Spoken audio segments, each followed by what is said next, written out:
दोस्तों अगर हम यहाँ पे बात करें इटरेशन और रिकर्जन की, तो इटरेशन को जनरली हम लूप्स वगैरह में यूज़ करते हैं। लूप्स के द्वारा जो बार-बार इटरेट होता है या कोई स्टेटमेंट्स एग्जीक्यूट होते हैं, तो वो इटरेशन होता है। जबकि रिकर्जन में क्या होता है, जब कोई एक फंक्शन खुद को बार-बार कॉल करता है, तो वहाँ पे एक रिकर्सिव प्रोसेस होता है। ओके? तो जो रिकर्जन है वो थोड़ा स्लो प्रोसेस है इटरेशन के कंपैरिजन में। एक एग्जांपल से समझते हैं कि स्लो है क्यों? ओके? तो सपोज़ करो हमें किसी नंबर का एक फैक्टोरियल फाइंड करना है, ठीक है? तो एक फंक्शन लिख लेते हैं इंट फैक्ट, एक फैक्ट नाम का फंक्शन है। आपको जीसीडी भी ले सकते हो, आप किसी का फिबोनाची सीरीज भी फाइंड कर सकते हो। ओके, स्ट्रिंग को भी रिवर्स कर सकते हो, आप कुछ भी ले सकते हो। तो मैंने एक बहुत सिंपल एग्जांपल लिया, फंक्शन का नाम, एक पैरामीटर और एक रिटर्न टाइप। तो इसमें जो रिकर्जन होता है उसमें दो केसेस होते हैं, एक होता है बेस केस, एक होता है रिकर्सिव केस। जो बेस केस होता है वो रिकर्जन को स्टॉप करने के काम आता है, और जो रिकर्सिव केस होता है वो एक्चुअली प्रॉब्लम को सॉल्व करने के काम आता है। अगर मैं यहाँ पे बात करूँ बेस केस की, तो ये रिकर्जन कब स्टॉप होगा, जब n की वैल्यू 0 होगी या 1 होगी। ओके, यदि हमारे पास n की वैल्यू 0 है या फिर n की वैल्यू हमारे पास 1 है, तब हमें क्या रिटर्न कराना है, 1। क्यों कराना है, क्योंकि 0 का फैक्टोरियल भी 1 होता है और 1 का फैक्टोरियल भी 1 होता है।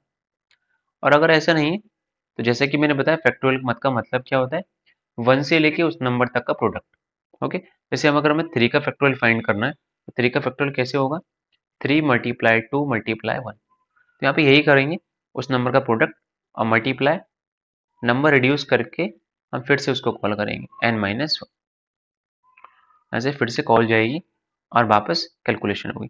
देखते हैं ये वर्क किस तरीके से करेगा। तो जैसे कि मैंने बताया कि यहाँ पे एक ओवरहेड होता है, हर बार जब भी फंक्शन कॉल करता है खुद को, तो एक फ्रेश मेमोरी एलोकेशन होती है। तो ये फ्रेश मेमोरी एलोकेशन होती है कहाँ है, एक स्टैक के अंदर। तो यहाँ पे मैं एक स्टैक बना लेता हूँ, राइट।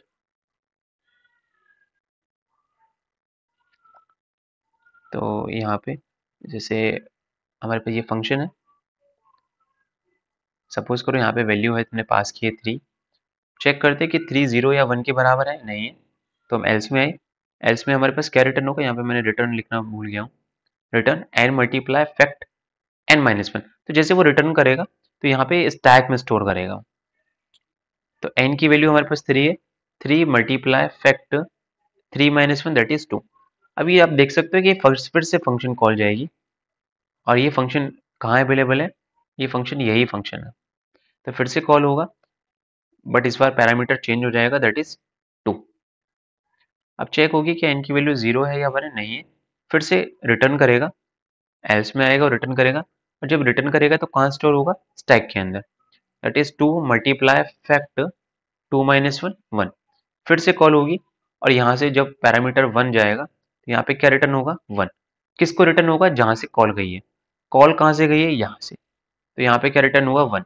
जब 1 रिटर्न होगा तो एक एक्सप्रेशन बन जाएगा 2 मल्टीप्लाई 1, और जब यहाँ से फाइनल रिजल्ट आएगा 2।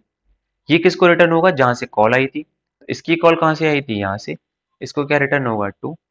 इसका क्या एक्सप्रेशन बना, 3 मल्टीप्लाई 2 दैट इज 6। अब ये 6 कहाँ पे रिटर्न होगा, जहाँ पे सबसे पहले कॉल आई थी। ओके, तो इसका फाइनल आंसर क्या हुआ, 6।